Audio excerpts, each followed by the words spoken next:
అత్యంత నిగూఢమై ప్రతి మానవుడు గ్రహించవలసిన ఈశ్వరత్వమును తెలియచేసే శ్రీ లలితా త్రిశతి నామార్థములు 15వ భాగము. ఈదృగిత్య వినిర్దేశ్య జగన్మాత లలితా మహాత్రిపుర సుందరి వాక్కునకు కాని మనసునకు గాని అగోచరమైనది. ఆ తల్లి ఈ విధముగా ఉంటుంది అని మనము ఊహించుకున్నప్పుడు యద్భావం తద్భవతి అని అదే విధముగా దర్శనమిస్తుంది. కానీ అదే ఆ రూపము అని చెప్పడానికి వీలు లేదు.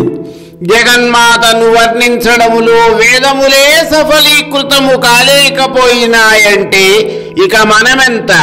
విశ్వమంతా అణువణువులోనూ నిండి ఉన్న ఆ తల్లి యొక్క పరిమాణమును మనము ఏమని కొలువగలము? అదే విధముగా ఆ తల్లి యొక్క ధర్మములు లక్షణములు ఈదృక్ అనగా ఇవి అని చెప్పలేందువలన పరమేశ్వరి ఈదృగిత్య వినిర్దేశ్య అని కీర్తించబడినది.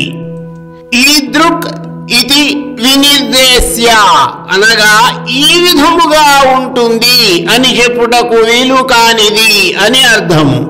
కేనోపనిషత్తు జగన్మాతను యక్షుషా న పశ్యతి అనగా కంటితో చూడబడనిది అని వివరించినందున ఆ తల్లి మన ఇంద్రియములకు గోచరము కాదు. సాక్షాత్ ఉపనిషత్తులు ఆమె ఇటువంటిది అని వివరించలేకపోయినందున పరమేశ్వరి ఈదృగిత్య వినిర్దేశ్య అనే నామముతో కీర్తించబడినది. ఇటువంటి లక్షణములు కలవాడని ఈ విధమైన పరిమాణము కలవాడని ఈతని స్వరూపము ఇది అని ఈ వ్యక్తికి ఇటువంటి ధర్మములు ఉన్నాయని కంటికి కనబడే వ్యక్తిని వర్ణించగలము. కానీ ఈదృగిత్య వినిర్దేశ్య అని కీర్తించబడిన జగన్మాతను కాదు. ఈశ్వరత్వ విధాయిని ఈశ్వరుని భావమును కలిగి ఉన్నది జగన్మాత లలితా మహాత్రిపుర సుందరి అంశాస్వరూపురాలు అయిన శ్రీ మహాకామేశ్వరీదేవి. ఈశ్వరుడు అజ్ఞానమును తొలగించే అఖండాకార చైతన్య స్వరూపుడు. మాయామయము భ్రమలతో నిండి ఉన్న ఈ ప్రపంచము నుండి జీవులకు ముక్తిని కల్పించి ఈశ్వరత్వమును ప్రసాదించగలిగినది కేవలము జగన్మాతయే. ఆ తల్లి వలన ఎవరు ఈశ్వర జ్ఞానమును పొందగలుగుతారో వారు సాక్షాత్ శివస్వరూపులవుతారు. వారి వారి కర్మలను బట్టి ఆయా ఫలములను ప్రసాదించున్నది కనుక కూడా పరమేశ్వరి ఈశ్వరత్వ విధాయిని అన్న నామముతో కీర్తించబడినది. అసలు పరమేశ్వరుని స్వరూపమే ఈశ్వరత్వము. ఒక్కసారి మనోనేత్రముతో దర్శించండి. ఆయన తలపై ఉన్న గంగా నదీ ప్రవాహము జ్ఞానగంగ ఆగదని, అది అలా ప్రవహిస్తూనే ఉంటుందని తెలియజేస్తుంది.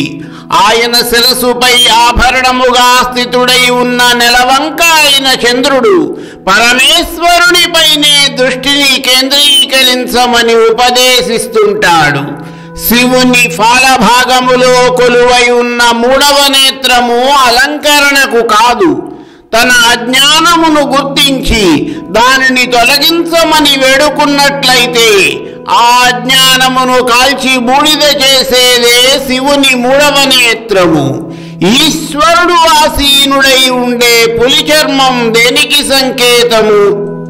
మానవుడు బ్రతికినంత కాలము ప్రతి చిన్న విషయమునకు భయపడుతూ కాకుండా నిర్భయముగా బ్రతకాలని పులి చర్మము సంకేతిస్తుంది.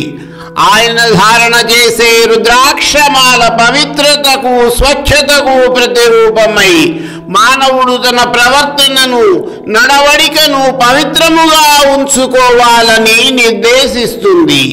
ఆయన గళమున కొలువై ఉన్న సర్పము మానవుల యొక్క అహంభావమునకు ప్రతీక. అటువంటి అహమును నియంత్రించుకుని తన గళమును ధరించిన ఈశ్వరుడు ఆ అహమును తొలగించుకోలేకపోతే ముక్తి ఉండదు అన్న విషయమును స్పష్టముగా తెలియజేస్తున్నాడు. ఇక మానవుడు తన కోరికలపై నియంత్రణ కలిగి ఉండాలని సూచించే అంకుశమే త్రిశూలము. జ్ఞాన మార్గము గనక తెలియకపోతే మానవుడు జనన మరణ రూపమైన ఈ సంసార చక్ర భ్రమణములో పడి నలిగిపోతూనే ఉంటాడు అన్న కరుణారసము నిండిన భావనతో ఆ జ్ఞానమును మానవులలో వృద్ధి చేయడానికి తన చేతిలో ఉన్న డమరకము నుండి ప్రణవనాదమైన ఓంకారంతో సహా వేదములను, ఉపనిషత్తులను, ఇతర అనేకములైన గ్రంథములను సృజించి ముక్తి మార్గమును చూపించిన వాడు పరమేశ్వరుడు.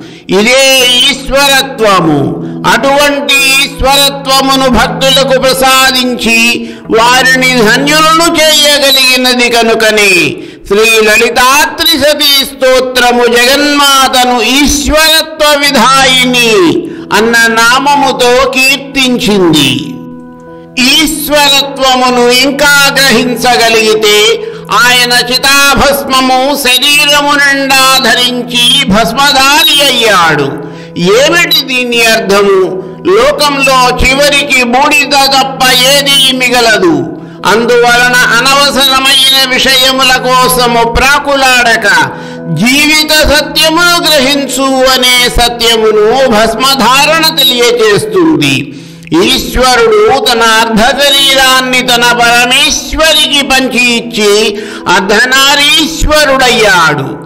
ఏ వ్యక్తి అయితే తన జీవిత భాగస్వామికి అర్ధ శరీరమును పంచలేకపోయినా ప్రేమను, ఆప్యాయతను పంచగలుగుతాడు, వారి జీవితము స్వర్గతుల్యమవుతుందని దీని సారాంశము. ఈశ్వరుడు గరళకంఠుడు. సకల లోకముల హితము కోరి ఆయన భయంకరమైన కాలకూట విషమును ఏమాత్రమూ చలించకుండా గళమున ధరించి అలాగే నిలిపి ఉంచాడు. మానవులు కూడా తాము చేసే మంచి పనులలో ఎదురయ్యే కొన్ని చేదు కష్టాలు భరించక తప్పదని దీని భావము. పుట్టిన ప్రతి జీవికి గిట్టక తప్పదు. ప్రతి జీవుని యొక్క అంతిమయాత్ర ముగిసేది శ్మశానంలోనే. అటువంటి దానిని ఈశ్వరుడు తన విహార భూమిగా చేసుకున్నాడు. పుట్టిన ప్రతి ప్రాణి ఏదో ఒక నాటికి అక్కడికి చేరక తప్పదన్న జీవన సత్యమును అది సూచిస్తుంది. ఇంత నిగూఢమైన ఈశ్వరత్వమును తెలియచేసి జగన్మాత ఈశ్వరత్వ విధాయిని అన్న నామముతో కీర్తించబడినది. మిగిలిన నామార్థముల వివరణ తరువాతి భాగములో.